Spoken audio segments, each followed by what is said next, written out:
Today we'll talk about how can you fix this problem on your piano while you go up. So all you have to do, so you just click here on settings, click on it here.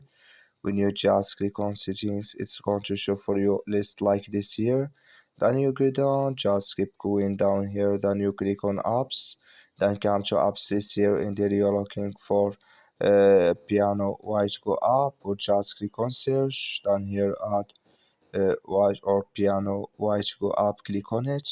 So then it's going to take you to this list here, click on first stop, then you click on OK, then you go down, just click on storage, come to storage list here, just click on clear cache. Then all you have to do, so you just go to your Play Store, click on it here.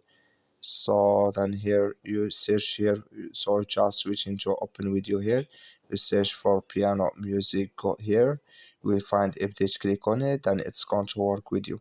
That's all you have to do. Thank you for watching. Don't forget to support us by liking, subscribe.